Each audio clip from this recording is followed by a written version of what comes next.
예, 다 안녕하십니까. 반갑습니다. 오늘날 우리가 사는 시대를 이제 복합 위기의 시대 이렇게 이야기를 합니다. 정말 많은 위기들이 한꺼번에 진행이 돼서 정신을 차릴 수 없는 그런 정도입니다. 코로나19 이 상황이 이제 우리가 코로나19에 대해서 좀 이해를 하게 됐는데 이해를 하게 됐다고 해서 이 문제가 지금 제대로 통제되지 않고 있습니다. 언제까지 갈 것인가, 얼마나 많은 충격을 가져올 것인가, 아직 저는 전모를 다 모른다고 생각합니다. 아, 뭐 여러 국제 기구들, 월드뱅크라든지 또 IMF라든지 OECD 이런 데서 대개 이제 예측한 걸 보면은 이게 V자형으로 그래서 올 2, 4분기까지 이렇게 그 어렵다가 다시 반등하는 그런 식의 예측을 내보내는데 저는 별로 그게 동의하기 어렵습니다. OECD는 이걸 이제 W 형태로 이렇게 이제 그렇게 제시를 하는데 뭐 그게 비교적 그래도 V자형보다는 지금 현 상황에 근접한다고 볼 수 있지만 그걸로도 다 설명이 될 수 있겠는가 이런 이제 생각도 있고요. 좀 더 길게 가지 않겠습니까? 이 충격이 너무나 많은 전 세계 모든 구성원들에게 지금 영향을 미치고 있는 큰 지금 과제이지요. 우리가 다 많은 지금 고민하고 있고 또 노력하고 있습니다. 그 중에 한 가지가 또 이제 기후변화 문제인데 올해 여러분 기후변화 좀 상황이 심각하다는 느낌을 좀 갖지 않습니까? 우리나라에도 최근까지 이제 그 뭐 태풍도 몇 개 오고 장마 기간이 길어져서 예상하지 못한 일이 벌어졌는데 올해는 특히 지리산 일대가 아주 큰 충격을 받았습니다. 전남 구례군 그렇고요. 우리 최정표 원장님 계시는 어, 하동군, 하동군은 이제 그 화개장터 일대가 완전히 뭐 초토화돼 있고, 우리 최 원장님 댁 괜찮습니까? 강원도 설악산 일대가 또 동해안 이쪽이 또 그렇다 그러고요. 그래서 이게 과거보다 좀 특이한 그 패턴을 보이고 있고 중국에는 황하강, 양자강 일대 전체가 지금 한 달 이상 큰 고통을 겪었고 지금 이제 미국 상황을 보시는 분들은 아시겠지만은 캘리포니아, 오레곤, 그 워싱턴주 그 거대한 그 지역이 수천 번, 수만 번 번개가 쳐서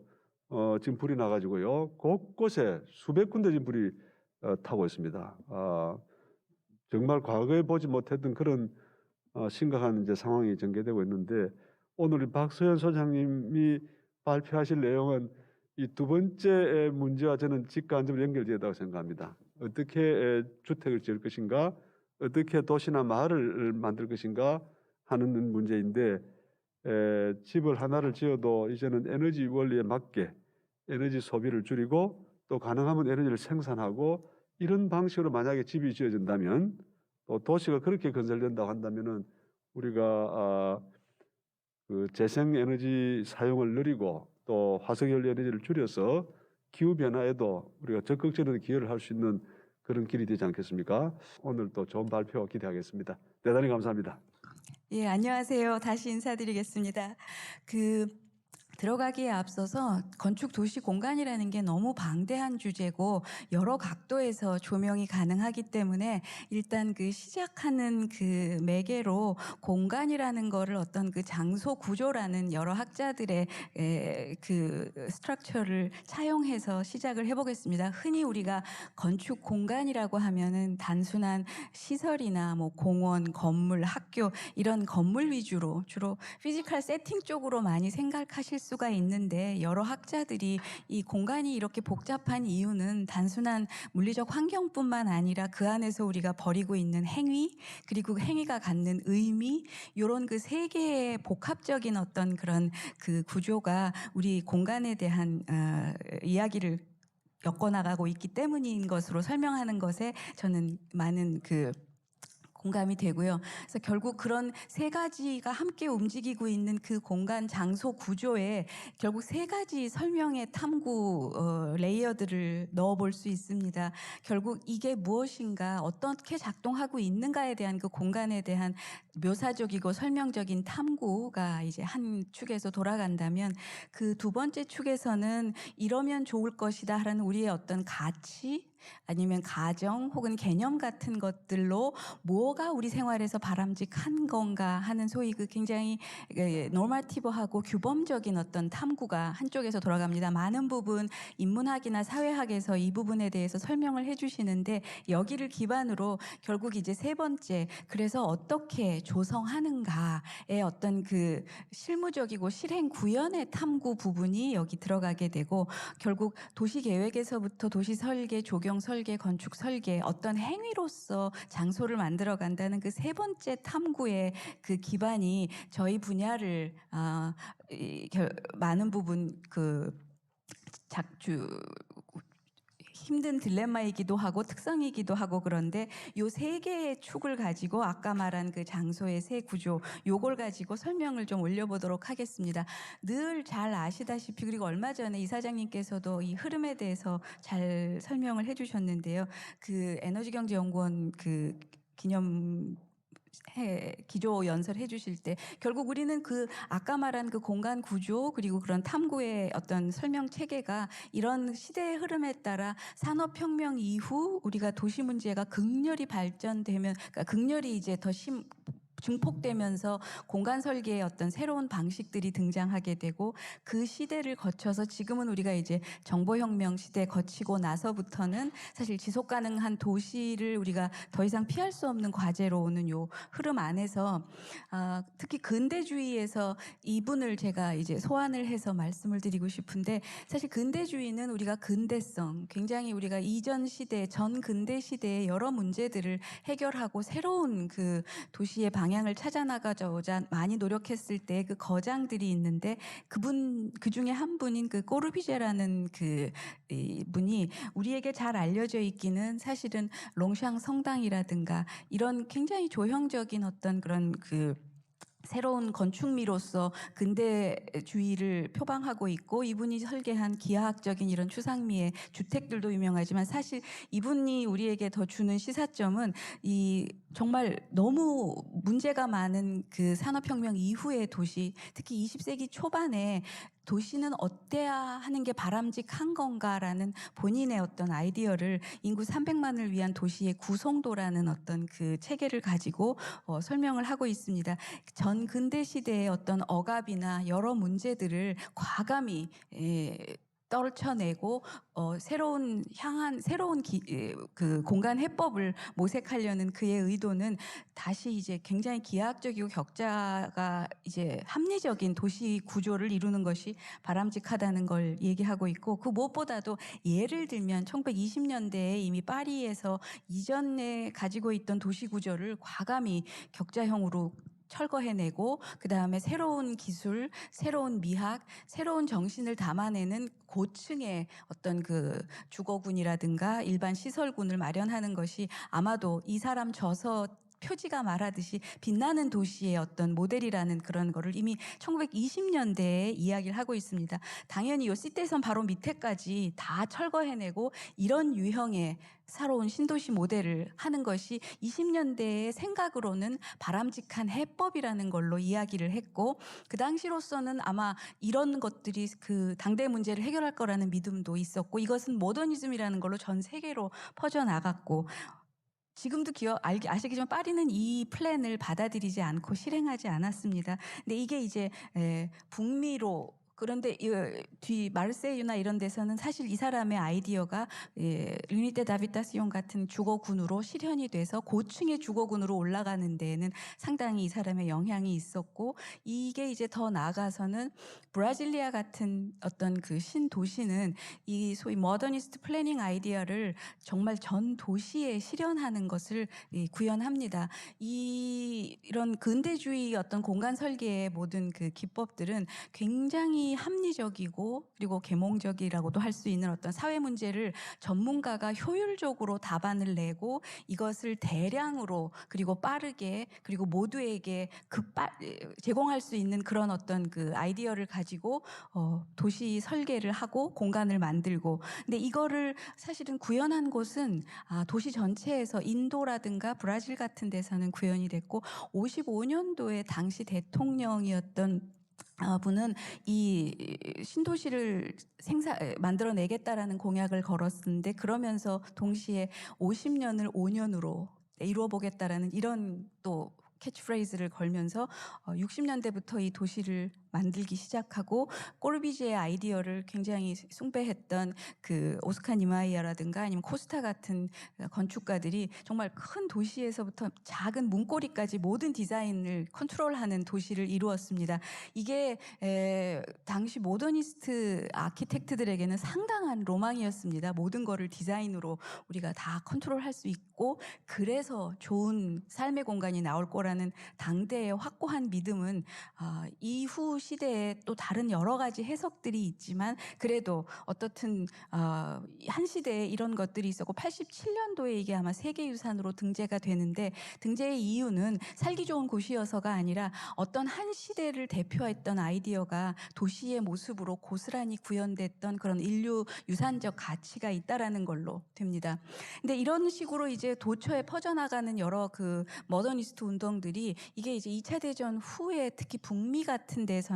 굉장한 이제 도시의 재개발 현상들로 벌어지게 됩니다. 사실 꼬르비제가 이상적으로 추구했던 것들은 굉장히 그 공공이 해야 할 어떤 그 하우징의 어떤 사회성, 공공성, 이런 의미에서의 그 도시 계획, 주거 계획이 있었는데, 미국으로 넘어와서는 이게 굉장히 이제 공공이 물론 개입을 하기는 하지만 굉장히 자본주의 형태로 이 도시 리뉴얼이 시작이 되고, 뭐 그 파워 브로커로 잘 알려져 있는 로버트 모세 같은 사람이 거의 미국 대도시의 모든 부분의 중심부를 이제 재개발해내는 그런 큰 흐름이 있게 됩니다. 한동안 이런 그 흐름이 있었을 때, 이제 경제적인 관점에서 봤을 때 이제 토지 이용을 극대화하고 쇠퇴한 곳을 빨리 철거해서 새로운 건물로 세워내고, 이런 그 방식으로 진행됐던 것들이, 놓치고 있었던 것들이 뭔가를 이제 상식적으로 질문하는 사람들이 많이 생겼고, 그 이제 그 대표적인 사람 중에 한 분이 이제 제인 제이콥스 같은 사람이,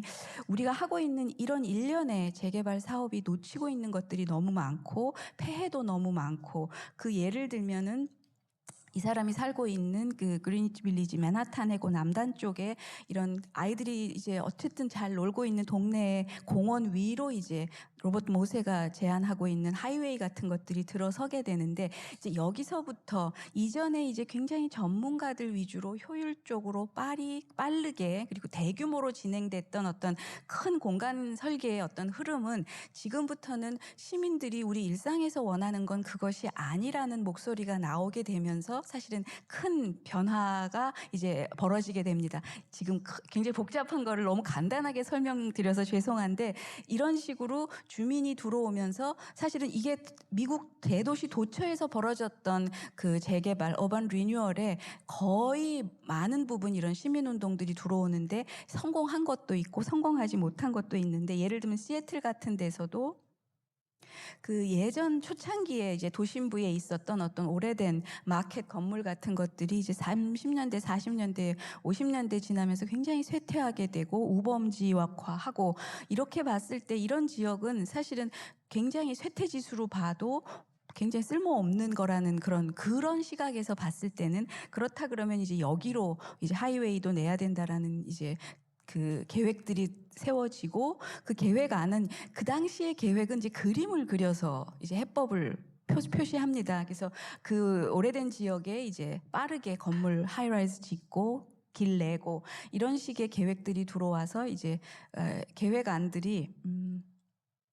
요런 이제 비전이 있는, 미래는 우리가 이런 식으로 더 좋게 바뀔 거다라는 어떤 그런 그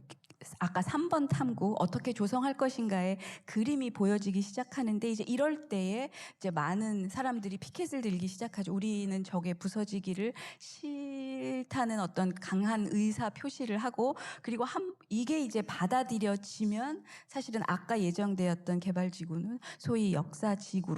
장소로 이제 공공이 개입해서 그곳이 개발 계획이 이제 저지되는 그 시점을 이제 큰 흐름에서 봤을 때 이제 참여형 설계가 깊숙이 공공 이제 개입을 하게 되는 그런 상징적인 그 이벤트라고 볼 수 있습니다. 지금도 유럽이나 미국, 특히 미국의 대도시에 원장님께서 좋아하시는 어떤 굉장히 오래된 지역은 대개 이런 패턴의 흐름을 겪게 되는 곳입니다. 그래서 아까 그 우범 지역이었던 그 마켓은 지금 관광 명소가 되지만 사실은 그 개발 계획을 저지했다라는 그 성공은 또 다른 판도라의 상자를 사실은 여는 거라고 볼 수 있습니다. 이게 남겨져서 그 이후로 겪게 되는 문제들은 이제 분명히 공공의 적이었던 개발을 저지시킨다라는 거와는 또 다른 다양한 차원의 문제들을 겪게 되고 예를 들면 시애틀이 비교적 여러 가지 시사점을 주는 이유는 여기에 이제 모여 있는 시민들이 반대로 이거를 제지시켰지만 요 상인들이 스스로 모여서 여기가 어쨌든 계속 지역의 어떤 특별 생활 장소로 남을 수 있게 이제 프랜차이즈가 못 들어오게 한다는 걸 스스로 결정한다거나 지역 로컬 음식들이나 로컬 프로덕트가 여기서 이제 계속 주류 판매 대상물로 여겨지게 된다. 이런 것들을 공공은 어떤 지원은 하지만 사실은 여기 있는 지역 상인들이 할 수 있는 그런 소위 참여형 계획의 또 다른 페이즈로 넘어가는데 요 바로 밑에가 이제 사실은 스타벅스 1호점이 있습니다. 이건 프랜차이즈지만 여기서 생겼기 때문에 로컬 브랜드로 여기 안에 있는 그런 상황이기도 하고 뭐 이게 이제 이 구석구석까지 사실은 꽤 이렇게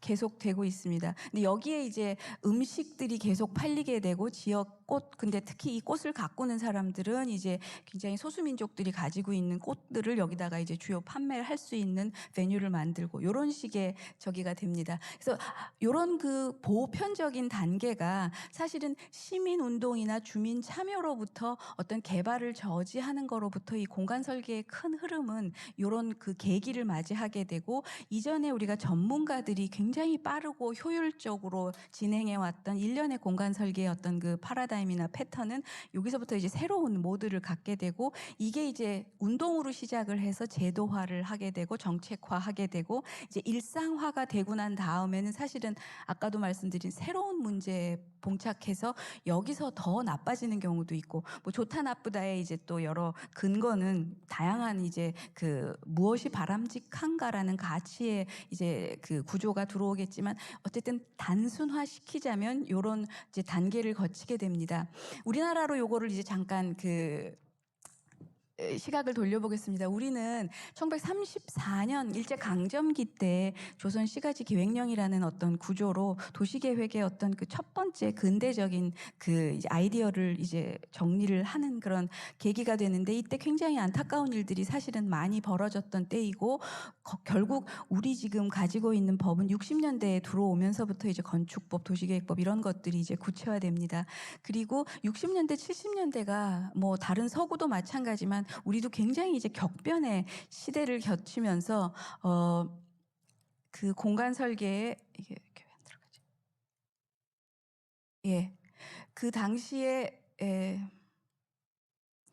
죄송합니다.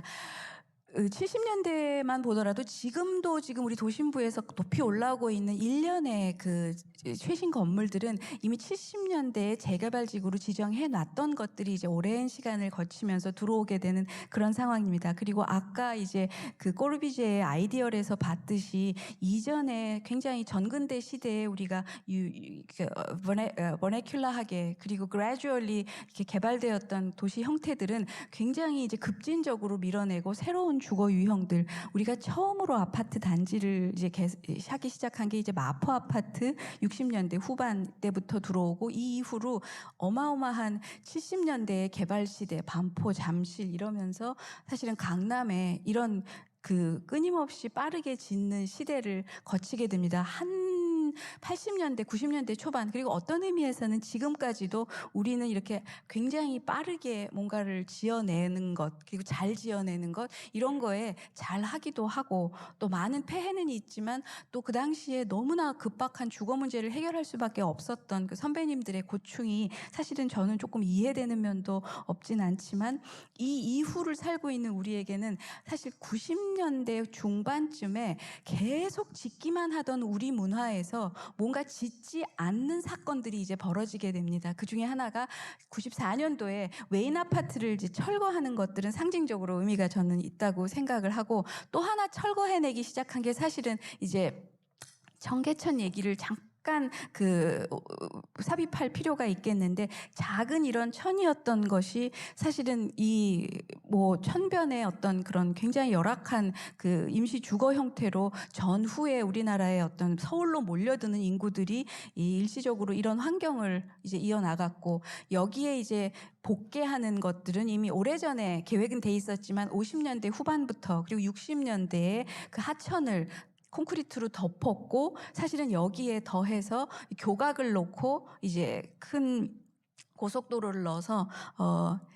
익숙한 70년대 풍경의 어떤 우리나라가 굉장히 발전하고 있다라는 어떤 이 캘린더 포토 같은 것들은 굉장히 우리 눈에 익숙한데, 이 시대까지만 하더라도 우리는 빠르게 뭔가를 해결해야 하고 지어야 하고 발전해야 하고 당면 과제를 해결하려던 그런 모진 노력을 하던 시대라고 생각합니다. 그리고 저 지금 3일 빌딩이 사실은 저게 그냥 보통 빌딩은 아니고요. 건축 양식적으로 인터내셔널 스타일을 우리나라 두 분 거대 건축가 분들이 있는데, 한 분은 김수근 선생님, 한 분은 김중업 선생님인데, 요 김중업 선생님이 그 당시에 인터내셔널 스타일의 어떤 그 모듈을 굉장히 구현을 했던 그런 식의 저런 건물과 이런 하이웨이가 한때를 저는 풍미한다고 생각합니다. 근데 이거를 우리가 부셔내기 시작을 하고, 부셔내는 거에 다양한 해석이 있고, 그리고 지금까지도 여러 학자들이 이야기하고 있고, 심지어 청계천 박물관에 여러 자료들이 지금 많이 구비되어 있고, 이 모습이 현재는 이런 상태로 이제 변한 것입니다. 우리가 아까 말한 그 장소의 세 축에서 물리적인 세팅만은 봤을 때에는 이것이 굉장히 큰 변화를 우리 공간 설계에서 가져왔다고 해석을 할 수도 있고, 사실은 그런 면이 없지는 않습니다. 그렇지만 있는 거를 부숴내고 새로운 것을 만들기는 했어도, 이 안에 내재되어 있는 어떤 다이나믹스는 굉장히 빨리 관료들 위주로, 행정 위주로 뭔가를 신속하게 해내는 우리의 어떤 그 근대주의의 습성이 여기서 크게 변했다고 해석하기는 어려운 것 같습니다. 이런 해석을 여러 학자들이 이제 많이 잘 해주시고 계신데, 최근에 제가 읽은 것 중에 가장 흥미로웠던 거는 이제 그 강홍빈 선생님의 그 2개의 청계천, 그다음에 천변 풍경의 시간 여행이라는 거에 흥미로운 해석들이 아주 델리킷하게 잘 들어와 있는데, 예를 들어서 시민 참여의 부분을 생각해 본다면, 이 프로젝트를 이제 시작하면서는 시민의 의견을 듣겠다는 이유로 이제 시민위원회라는 걸 당시에 만들었습니다. 그리고 그 시민위원회로부터 의견을 받아서 그 의견을 이제 반영하고 이제 충분히 참여형 설계로 이거를 가겠다라는 표방을 했는데, 그 시민위원회는 제가 이제 서울 돌아와서 굉장히 존경했던 몇 분 선생님이 계신데, 그중에 강홍빈 선생님도 계시지만 강병기 선생님이 그 시민위원회를 최종적으로 이렇게는 더 이상 할 수 없다라고 모두 사퇴를 하십니다. 그래서 시민의 소리를 듣겠다는 그 시민위원회는 사퇴를 하고, 그리고 이 주변에 있던 공구상들이나 작은 가게에 있던 분들은 굉장히 지금 이거를 헐어내면서부터 산업 생태계가 무너져 나갔을 때에 받게 되는 위협이 두려워서 극렬한 반대 운동을 하시지만, 사실은 그 시민 목소리가 반영되기는 사실 어려운 구조였고 반영되지 않았고, 그리고 이 모든 착공에서부터 맞춰지기까지는 여전히 그 아까 브라질에서 얘기했던 50년을 5년으로라는 그런 캐치프레이즈처럼 굉장히 신속하게 27개월 만에 이것이 다 완공이 되는 그런 소위 모더니스트의 그 프레임 안에 있다고 해석을 했습니다. 그럼에도 불구하고 또 한 번 우리가 뒤집지 않을 부분은, 굉장히 고가도로에 매연이 나오고 자동차 위주로 막 돌아가던 이 공간이 물을 강제적으로 동원해서 흘릴지언정 물이 흐르고 여기 많은 거의 1년에 이용 인구가 굉장히 많습니다. 이 많은 시민들이 여기에 와서 즐겁게 방문을 하고 거닐고 있다라는 그 사실을 또 굉장히 가볍게 생각하기는 어렵지 않나, 그런 복합적인 해석을 하게 되는 그런 이제 사례여서 요것을 짚지는 않을 수 없겠고, 그래서 시민위원회와 여기 주변의 상인들은 굉장히 반대의 어떤 참여형 목소리를 냈으나 일반 소위 서울 시민 전체들은 여기를 굉장히 향유하는 공간인 사실은 또 부인하기 어려운 그런 모순적인 상황들이 여기 존재하고 있습니다. 시민들이 원하는 의견대로 개발 계획이 저지되거나 정부의 어떤 방침이 저지되고 어떤 민간의 어떤 계획이 저지된 어떤 사례로는 인사동 계획을 아마 들어보는 게 적절하지 않을까 싶습니다. 인사동은 잘 아시다시피 굉장히 오래된 표구상이라든가 고미술상 이런 것들이 있는 곳이고, 여기가 이제 요 뒤에 있는 고 영빈 가든이라는 유명한 이제 장소가 이제 굉장히 큰 재개발돼서 큰 건물이 들어오게 되면 이 앞에 있는 나름의 그 인사동의 성격을 규정하고 있는 표구사라든가 화랑이라든가 이런 게 이제 없어지게 될 위기에 처하게 됐을 때에 많은 분들이 사실은 요 인사동 12가게를 살려야 한다라는 시민운동을 펼치시게 됩니다. 당대 문인들이나 아니면 그 굉장히 문화 엘리트들이 뭐 주도를 하긴 했지만 시민들의 호응을 얻어서 결국은 요 지역이 이제 굉장히 하이라이즈로 올라간다라는 것은 결국은 그 개발 계획이 그래서 저지가 되고, 근데 개발 계획이 저지가 된다라는 그것은 또 아까 말씀드린 처럼 새로운 문제를 이제 열게 되는데, 그럼 인사동에서 뭐를 원하시는 건가? 그렇게 했을 때 그거를 주민들이 원하는 것에 시민운동으로 어떤 일이 벌어졌을 때 여기에 전문가들이 그거에 또 굉장히 섬세하게 대응을 해줘야 되는 부분이 있는데, 그때 이제 요 작은 가게를 살렸으면 좋겠고 한옥을 살렸으면 좋겠고 그리고 골목길을 지켰으면 좋겠고 문화거리를 만들었으면 좋겠고 전통 업종을 살렸으면 좋겠다라는 요 구체적인 목표를 뽑는다는 거는 사실은 시민운동을 한다라는 것과 또 다른 차원의 전문가들의 역할이었다고 저는 생각합니다. 그랬을 때 이런 것들이 이제 나와도 사실은 또 다음 단계가 기다려집니다. 그거는 이제 아까 말한 1번, 2번까지 해도 결국 3번 어떤 디자인 랭귀지로 이거를 풀어낼 건가 하는 숙제인데, 그거를 이제 담아낸 것이 저층부 앞쪽은 어떻게 한다, 뒤는 어떻게 한다, 구체적인 공간 계획으로 이게 연결이 되었을 때에 아마 그 시민행동에서부터의 그 제도화 정책과 현실화의 그 단계로 넘어가는 거 아닌가 생각합니다. 이 상징적인 것들이기 때문에 굉장히 간단하게 넘어갑니다. 그래서 오늘 지어진 이 건물이 이제 이런 건물은 또 이제 취향에 따라 호불호가 갈리기 때문에 요거는 이제 뭐 여러 가지 의견이 있을 수 있겠지만, 지금 많은 사람들이 비교적 큰 대규모의 어떤 건물 프로젝트가 들어온 것보다는 이런 해법이 가능하게 된 거는 역시 시민들의 운동에서부터 전문가가 해법을 내고 디자인으로 구현되는 그 일련의 소위 공간 설계 사이클이 있다는 것들을 요 사례는 보여줍니다. 근데 이렇게 이제 큰 변화가 오고 나서부터 우리나라가 슬슬 변하기 시작합니다. 이제 산업화 고성장 시대에서부터 우리가 이제 굉장히 작게 이제 개발 아닌 다른 그 무엇을 원하는 시기로 1990년대 후반부터 2000년대 초반 들어오면서 급격히 변하게 되고, 이제 가꾸고 재생하고 그다음에 이제 공동체의 가치를 더 이야기하게 되고, 이론적으로는 우리가 이전 시대와는 다른 어떤 그런 그 이야기를 모두들 하게 됩니다. 그래서 이런 변화가 있었고, 그리고 이게 이제 정부 사업에서 사실은 살기 좋은 지역 만들기라는 어떤 2007년도의 요 사건이 저는 우리나라 그 참여형 공간 설계에서 굉장히 중요한 그런 그 계기라고 보는데, 당시에 균형발전위원회가 이거를 전국적으로 이제 국가 사업으로 이거를 하겠다라는 그런 이제 표방을 하고, 그 당시에도 물론 여러 사업이 있었지만 이렇게 대놓고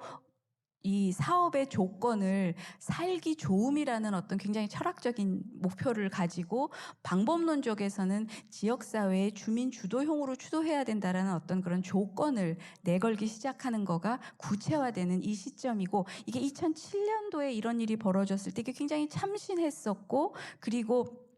이 사례가 너무 참신하고 괜찮아서 각 부처에서 이런 유사 그런 그 사업들을 막 경쟁적으로 벌이게 됩니다. 우리는 역시 이 변화됐다고 하더라도 우리의 어떤 그 관료 조직의 움직임 패턴은 굉장히 그 호라이전탈 디퓨전이 굉장히 뭐가 괜찮다면 빠르게 진행되는 그런 거여서 좋기도 하고 우려스럽기도 한 그런 상황. 이런 것들이 이제 지역에서 그래서 여지껏 안 해봤던 식의 것들이 벌어집니다. 이게 이제 계속 벌어지다가 2013년도에 이제 도시재생에 관한 특별법이라는 걸로 이게 완전히 더 커다란 국가 사업으로 특별법 구조 안에서 이제 일이 벌어지게 되고 이번 정부에서는 도시재생 뉴딜이라는 걸로 이걸 한 번 더 키워서 굉장히 크게 이제 300개 정도 돌아가고 있고 내년이면 이제 500개가 이제 돌아가는 그런 상황이 되는데 여기에는 이제 법적으로 주민이 참여하고 주민 주도의 계획을 해서 주민 협의체라는 게 공식적으로 돌아가야지만 이 사업이 진행될 수 있는 어떻게 보면 굉장히 아이러니하게 강력한 정부 주도의 자발적 주민 참여가 이렇게 리콰이어먼트로 명기되는 그런 계기가 됩니다. 그러고 이제 더욱더 지역 공동체를 활성화하기 위해서는 참여형 계획이 얼마나 필요한 건가가 이제 굉장히 보편적인 이야기가 되고 이런 이야기들이 이전 바로 얼마 전까지 정비 계획을 하던 공무원들도 막 너무 자연스러운 단어로 쓸 수 있는 시대로 변하게 됩니다. 이러다 보니 사실 지금은 뭐 각 부처에서 하고 있는 이런 사업들을 이거 지금 부여 사례 정리한 그 구자인 선생님의 그 슬라이드인데 요게 보시는 것만 해도 너무 숨이 찰 만큼 여러 부처의 그 이름을 달리한 지역 사업들이 굉장한 예산을 가지고 부여라는 작은 군으로 엄청나게 지금 내려오고 있고 이 모든 게 각각 이름은 달리해도 마지막에 중간 조직 통해서 들어와도 이 마지막에 하시게 되는 그 지역 주민들은 똑같은 분들이 저 모든 사업을 감당해내야 되는 그런 상황이고 예산도 사실은 작지가 않은 그런 상황입니다. 그래서 이렇게 봤을 때 주민 참여형 공공사업의 어떤 그런 그 모순적 속성이 우리가 이제 머리로는 굉장히 이전 시대와는 다르다라는 그 모든 것들에 동의를 하고 그리고 그것이 필요하다라는 거에 이의를 제기하시는 분들은 아무도 없다고 좀 생각합니다. 그럼에도 불구하고 그런 것들이 이제 공공사업, 특히 정부의 사업으로 이게 이제 구현이 되는 그 메커니즘 스트럭처 안에서는 공모가 나가고 선정이 되고 예산을 지원하고 시행을 하고 그리고 평가를 하는 그 일련의 그 구조는 변하지 않았고 더군다나 이거를 빠르게 해야 한다라는 그 스피드 역시 변하지 않은 상태로 이전의 개발 계획은 빨리 했어야 맞는데 지금 우리가 목표로 내걸고 있는 이런 참여형 사업들은 사실은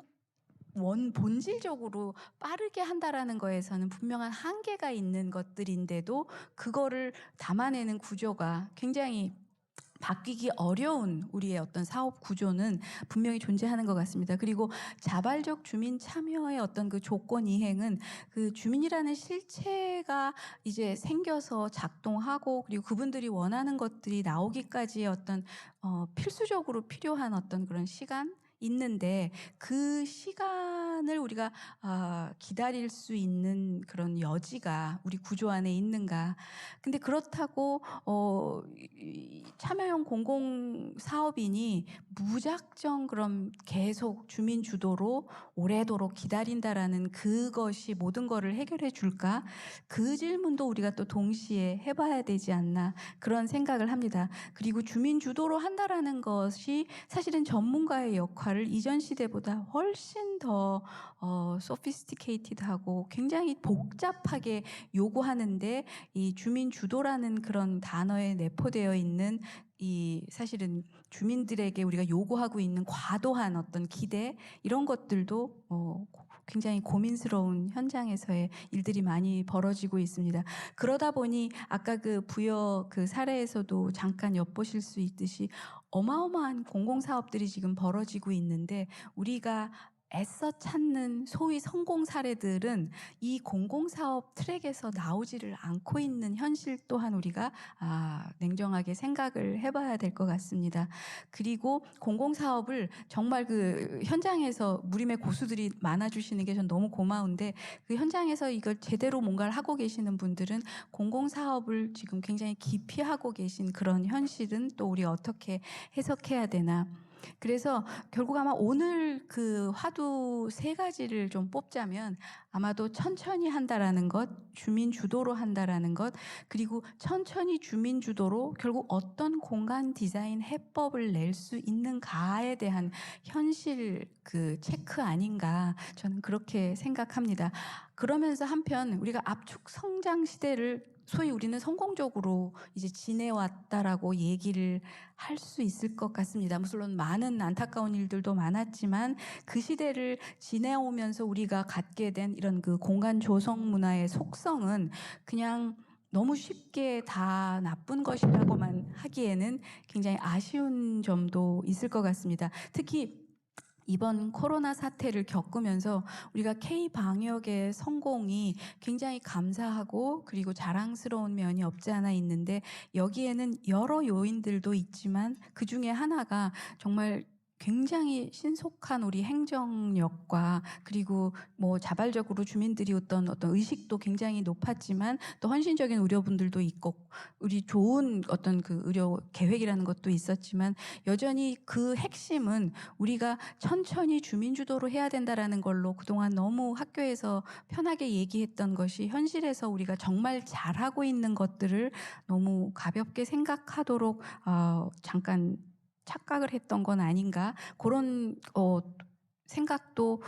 들게 하는 그런 상황입니다. 그럼에도 불구하고 여전히 그 지금 너무 빠르게 진행되고 있는 일련의 도시재생, 또 생활 SOC, 지금 이제 그린 뉴딜, 그린 리모델링 사업들이 빠르게 할 수밖에 없는 점도 이해되면서 빠르게 하기 때문에 어쩔 수 없이 놓치게 되는 부분도 많다는 점들도 저희가 굉장히 많이 고통스러운 그런 현실인데, 아우리에서 그래서 그동안 그럼 우리는 뭘 할 수 있을까, 이런 고민들이 굉장히 많이 있었습니다. 그래서 빨리 진행돼야 되는 부분들에 대해서 최대한 우리가 빨리 지원도 하고 노력도 하지만, 한편으로는 이렇게 기피되고 있는 공공이 아닌 이 다른 어떤 국제연구기관이 할 수 있는 새로운 실험들을 몇 가지 했습니다. 그 중에 하나가 이제 전주시 저층주거지 이제 재생에 관한 것들인데, 전주시와 함께 그 외곽으로 더 이상 새로운 것들을 짓지 않겠다라는 선언을 전주에서 하고 난 이후에 요 노후 저층주거지 도심부에 있는 것들을 저희가 거의 그 하우징 스톡을 전수조사하면서 어떤 대안을 모색할 수 있을까라는 것들을 꼼꼼히 찾아가고, 거기 노송동이라는 곳을 중심으로 해서 이제 빈집들을 어떤 식으로 우리가 조금 더 대안을 낼 수 있을지에 대한 실험들을 하고 있고, 좋은 주거지의 어떤 충족 조건 같은 것들을 새롭게 모색해서 도시재생이 지금 아쉽게도 조금은 해법을 내지 못하고 있는 주거지 재생의 어떤 해법들을 모색해 보려고 하고 있습니다. 당연히 국책연구기관의 목표가, 이건 그 전주시장님하고도 얘기를 했는데, 전주시 하나를 좋은 곳으로 만드는 것이 저희의 최종 목적은 아니고, 그것은 당연히 해야 될 거지만 그런 전주 모델로부터 우리가 다시 이런 그 재생의 정책에 피드백할 수 있는 접점들을 찾아내는 것이 저희의 목표라는 부분이 있습니다. 결국 우리는 아까 그 큰 표에서도 말씀드렸듯이 그 소위 지속 가능한 도시라는 거를 지금 목표로 가고 있고, 유엔에서 얘기한 그 Sustainable Development Goal을 20몇 개 지금 얘기하고 있고, 그 중에 아마도 우리는 3번째 것과 11번째 거를 이제 굉장히 고민하면서 도시 공간 설계하는 사람들은 숙제를 이제 안고 있습니다. 포용적이고 안전하고 회복력이 있고 지속 가능한 도시와 주거지. 근데 이게 참여형 공동체 계획의 방식으로 조성되고 관리되고 향유되어야 하는 그런 이제 숙제를 안고 있는데, 사실 이런 목표가 있다라는 것과 그 좋은 목표가 있다라는 것과 좋은 설계를 한다라는 것의 그 간극이 사실 굉장히 크고, 그 목표를 되뇌이는 것에서 오는 공허함이 사실 지금 굉장히 우리 많이 만연해 있는 그런 상태라고 생각합니다. 목표로 봤을 때 70년대 우리가 거의 재개발을 목표로 해서 드라이브를 걸었던 그 당시의 어떤 공간 설계 패턴은 지금 서울 도심부가 공식적인 계획의 목표로 내건 것들만 사례로 볼지라도 몇 년 전에 역사도심 계획에서는 이전에